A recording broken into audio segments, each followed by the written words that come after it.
Bakit kay bango ng hangin mula sa mga bulaklak sa masasayang araw na ito? Maria, tignan mo ang mga bulaklak. Ang ganda, di ba? Dahil alam ng kalikasan kung anong araw ngayon, Pepe, kahit na ang mga ibon ay maingay.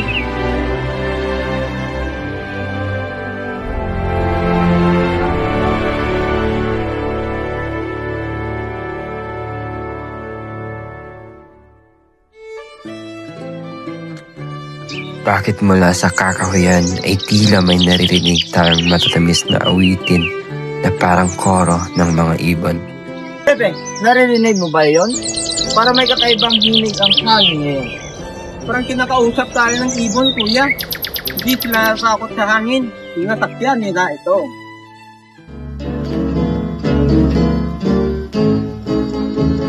Nang kami minsan magpunta sa pista ng nayon upang magbigay ng sigla sa gabing pagtitipon.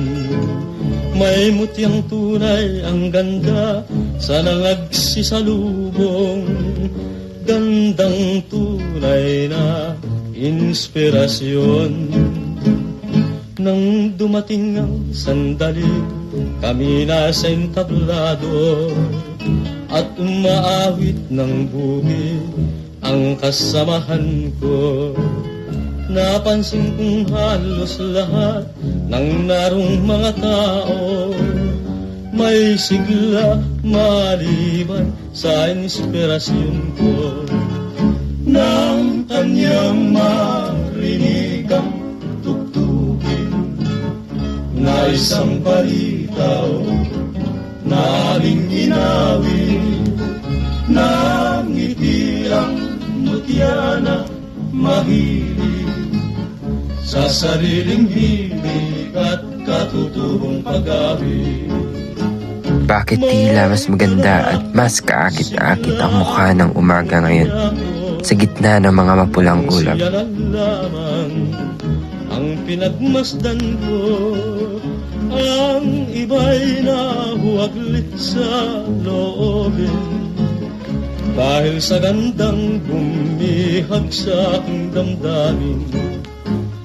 Nang kanyang marinig ang tugtugin na isang balitaw na aming inawin. Sinaga ko, anak ko sayang,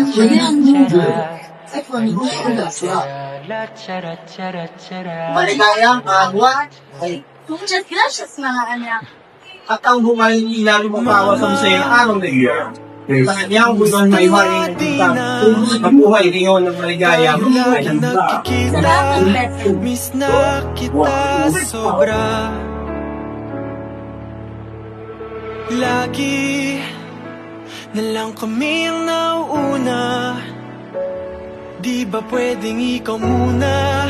Akin ang pangamba. Dahil ikaw ang aking mata. Na mula sa aking puso ay inaalay ko para sa aking mahal na ina. My reflection to the film, the first inspiration, reminds me of how mother love changes our world. It makes me realize that our mother was the very first teachers and greatest inspiration of our life. Reflecting the life of Doña Teodora Alonso, the mother of Rizal, I realized how powerful a mother's influence can be in shaping a person's character and inspiration. From my point of view, she was first teacher of Rizal and the one who nurtured his love for learning, storytelling, and values. Her patience, intelligence, and strength became the foundation of who Rizal became. I learned that the story highlights the beauty of expressing love through simple moments. Young Rizal shows respect and appreciation for his mother in a sincere and creative way. It reminds me that we should value our family and take time to show gratitude even in small and quiet ways. Jose Rizal's first inspiration makes me realize that our earliest influence often became the foundation of who we are. long before we face the real world. As a future seafarer, I see how the guidance of our own family can shape my character, resilience, and sense of duty while I am far from home. Rizal experience provide that inspiration begin in small, intimate moments.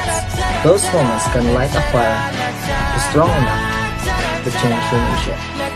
This is my reflection in the first inspiration by Jose Rizal.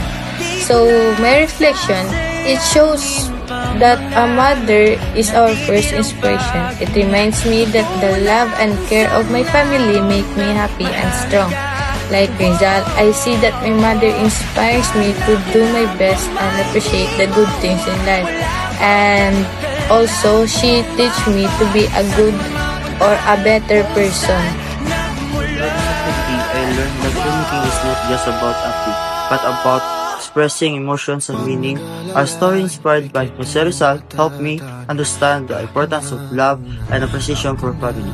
I also realized how important it is because every member plays a role in making the film and complete and meaningful. So this is my reflection on Dr. Jose Rizal's first inspiration.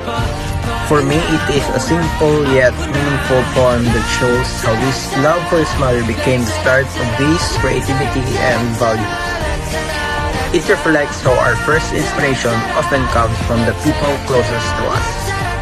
And the poem reminds me that behind every achievement, there is someone who guided and inspired us from the very beginning. That's all.